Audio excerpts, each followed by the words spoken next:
जाएंगे, इसके बिना तो मर जाएंगे हम। हमारा बाप भी वो, हमारा भाई भी वो, हमारा सर्वस्व वो है। आज हम उसके द्वारे पे बैठे हैं, वो न्याय जरूर करेगा,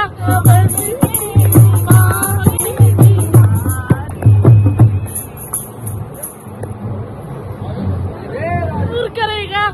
हमको विश्वास है, हमको विश्वास है वो न्याय करेगा हमारे लिए।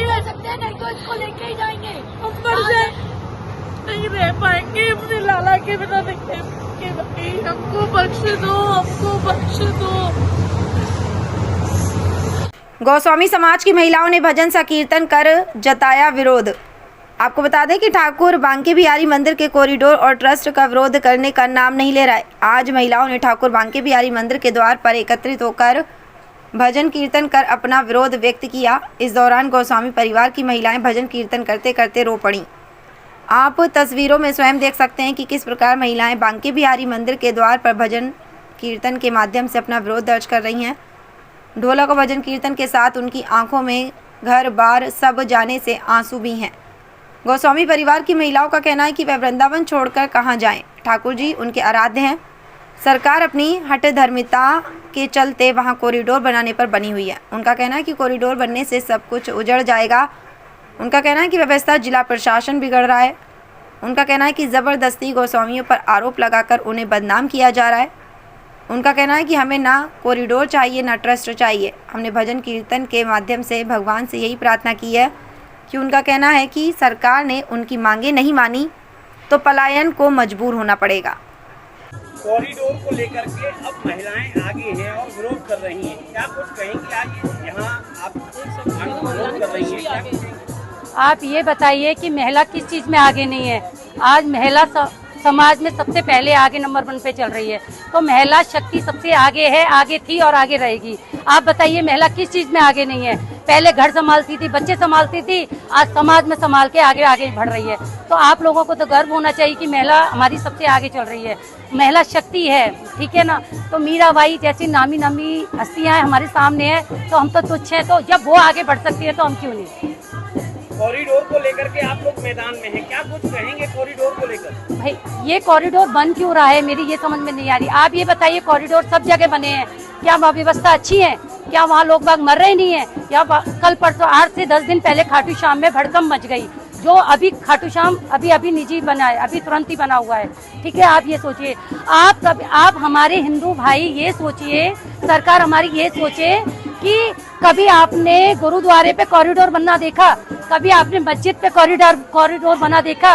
तो हमारे मंदिरों में, ब्रज की गलियों में कॉरिडोर क्यों? कभी समाज ने ये बात सोची कि मुसलमान सब एक हैं? कभी मंदिर में मस्जिद पे कॉरिडोर बना? कभी नहीं बनाना। तो मंदिरों पे क्यों कॉरिडोर बन रहा है?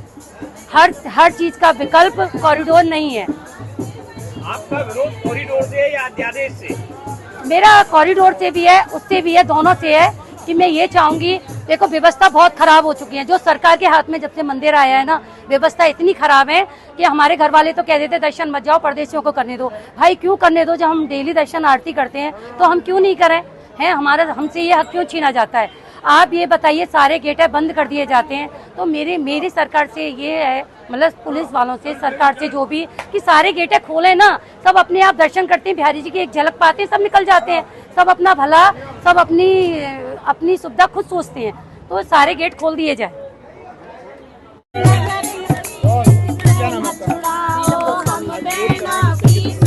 विरोध हम कॉरिडोर का कर रहे हैं और अधिग्रहण का विरोध कर रहे हैं। सरकार को यही कहना चाहते हैं, ना तो मंदिर अधिग्रहण होने की कोई जरूरत है यहाँ, क्योंकि व्यवस्था हमने नहीं बिगाड़ी है, प्रशासन व्यवस्था बिगाड़ रहा है। कल आप सभी ने देखा होगा वृंदावन में किस तरह की भीड़ थी। मतलब जानबूझ के ये किया जा रहा है कि कोई दुर्घटना हो और सब आरोप गोस्वामी जनों पे आए। हर चीज का आजकल तो वृंदावन में कुछ भी हो रहा है, सब आरोप गोस्वामियों पे आ रहा है। मंदिर में मारपीट होती है तो गोस्वामी कर रहे हैं, बाहर भीड़ हो रही है तो गोस्वामी कर रहे हैं। कल रात को लाइट नहीं थी, वो भी शायद हम गोस्वामियों ने किया होगा कि हमने विद्युत व्यवस्था बिगाड़ दी। जो भी कुछ हो रहा है सब कुछ हम गोस्वामी जन ही कर रहे हैं। तो हमें इससे उबारो, मुक्ति दो, और हमें अधिग्रहण भी नहीं चाहिए और कॉरिडोर भी हम नहीं बनने देंगे।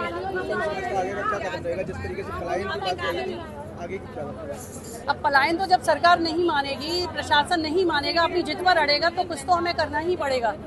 तो हम तो अपनी जिद से नहीं हटेंगे, हमें ये सब नहीं चाहिए। ना तो हम मंदिर देंगे और ना ही हम ये कॉरिडोर बनने देंगे। मिल रहा है कि उस दिन जो टीएफसी में बैठक हुई थी उसमें कुछ गोस्वामी समाज समर्थन मिल रहा है? ये तो भैया वो है, फूट डालो शासन करो।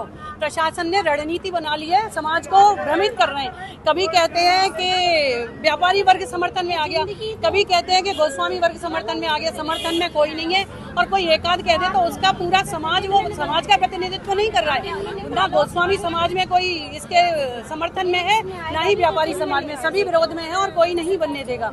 आगे का क्या कदम रहेगा? आगे का कदम तो ठाकुर जी डिसाइड करेंगे, क्योंकि वही ये सब करने वाले। यहाँ हम बैठे हैं तो ये भी उन्हीं की इच्छा से हो रहा है, क्योंकि जो होता है इष्ट की इच्छा और इष्ट का बल, ठाकुर जी का बल है हमें, हम उसी के बल से चल रहे हैं और उसी के इच्छा से कर रहे हैं यहाँ हमारा बैठना। क्योंकि मैं ना भैया पुणे थी, ठाकुर जी ने बुलाया, आवाज दी तो मैं आई। मेरे को जून लास्ट में आना था। तो मतलब ये सब जो हो रहा है ठाकुर जी की इच्छा से हो रहा है। और आपके माध्यम से मैं अपने ब्रजवासी भाइयों को, बहनों को, या जो इसके विरोध में, उनको बताना चाह रही हूँ कि आप ऐसा ना हो कि आगे अपनी पीढ़ियों से नजरें ना मिला सकें या खुद को शीशे में ना देख सकें। क्योंकि आज हर चीज के लिए, हर जुर्म के लिए हम गोस्वामियों को या आसपास के दुकानदार, व्यापारी वर्ग को दोषी ठहराया जा रहा है कि इनका रोजी रोटी जा रही है, इनका ये हो रहा है, इनका वो हो रहा है। देखिए, चौंच दिए चुग्गा देगा। हमें ठाकुर जी पर भरोसा है, हमारी रोजी रोटी कहीं नहीं जाएगी, कि हमारे मुंह में दाल रोटी जाएगी।